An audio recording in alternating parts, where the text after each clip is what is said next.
Assalamualaikum warahmatullahi wabarakatuh. Perkenalkan, nama saya Satrio Abdul Jabar dengan NIM 260401241404142 dari kelas Ilmu Kelautan D. Nah, di sini saya akan mempresentasikan peta zonasi yang sudah saya buat ya, pemetaan zonasi kawasan konservasi Pulau Menjangan, Bali Barat. Oke, langsung aja ya.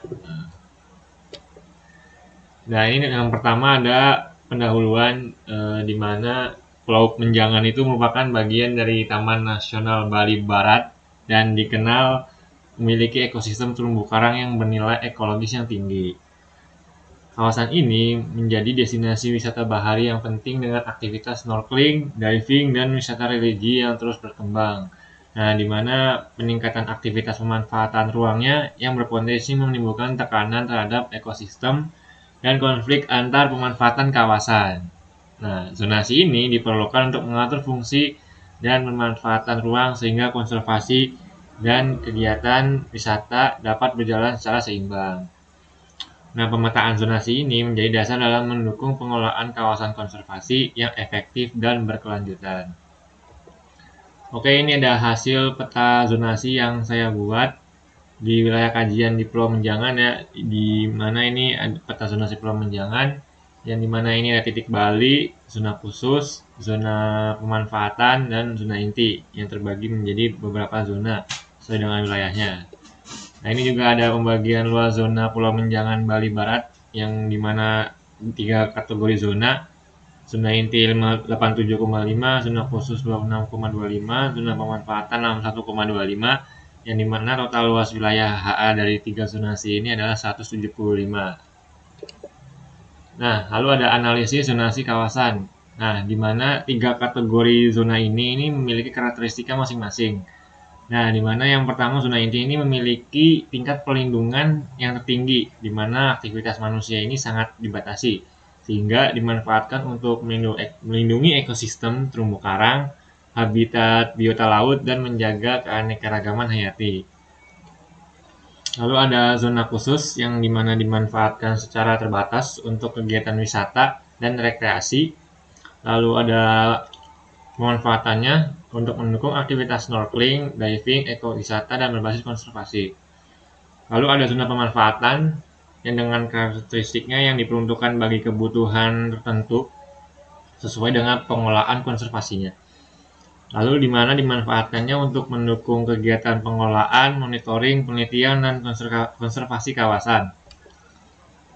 Lalu dari kawasan tersebut ada potensi kawasan konservasi Pulau Menjangan, yang dimana ada potensi ekologi.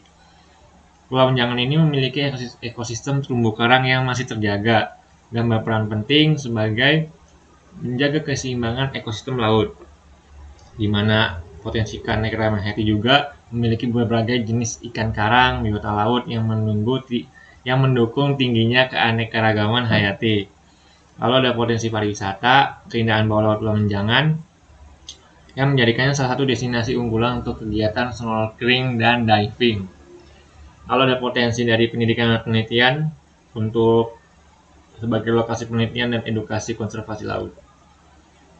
Lalu ada tantangan dan konflik pemanfaatan ruang. Yang pertama ini ada tekanan aktivitas wisata, di mana aktivitas snorkeling dan diving ini dapat memberikan tekanan terhadap ekosistem terumbu karang jika tidak dikelola dengan baik.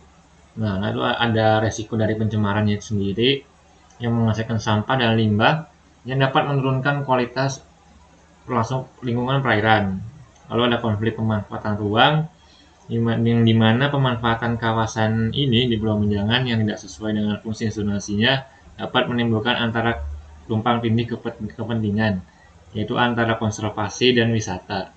Lalu ada tantangan pengawasannya dan dampak potensialnya itu tekanan yang tidak terkendali yang dapat menyebabkan kerusakan habitat dan menurunkannya fungsi konservasi kawasan. Lalu ada upaya pengelolaan kawasan di mana strategi pengelolaan ini yang pertama itu untuk menjaga keberlanjutan konservasi, diterapkannya itu zonasi.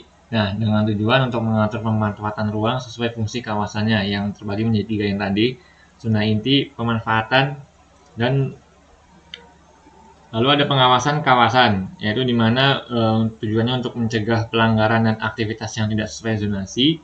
Lalu ada edukasi lingkungan yang dimana untuk meningkatkan kesadaran antara wisatawan dan masyarakat. Lalu monitoring ekosistem yang dimana ini tujuannya untuk memantau kondisi terumbu karang, biota laut secara berkala. Lalu ada pengembangan ekowisata yang untuk mendukung kegiatan wisata yang tetap memperhatikan prinsip konservasi. Lalu ada kesimpulannya, hasil dari pemetaan kawasan konservasi Pulau Menjangan ini terbagi menjadi 3 zona, yaitu zona inti, pemanfaatan, dan zona khusus. Nah, setiap zona ini memiliki fungsi yang berbeda, di mana zona inti berperan dalam pelindungan ekosistem, pemanfaatan untuk mendukung aktivitas wisata bahari, dan zona khusus untuk menunjang kebutuhan pengelolaan kawasan. Nah, di mana pembagian zona ini berperan penting dalam mengatur pemanfaatan ruang, sehingga kegiatan konservasi dan pemanfaatan sumber daya itu dapat berjalan secara seimbang. Nah, meskipun memiliki potensi ekologisnya dan wisata yang tinggi, kawasan ini tetap menghadapi berbagai tantangan sehingga diperlukannya pengelolaan, pengawasan yang berkelanjutan untuk menjaga kelestarian ekosistem Pulau Menjangan. Nah, ini ada referensi yang saya pakai. Oke, terima kasih. Oke, mungkin sekian presentasi dari saya. Kurang lebihnya mohon maaf. Wassalamualaikum warahmatullahi wabarakatuh.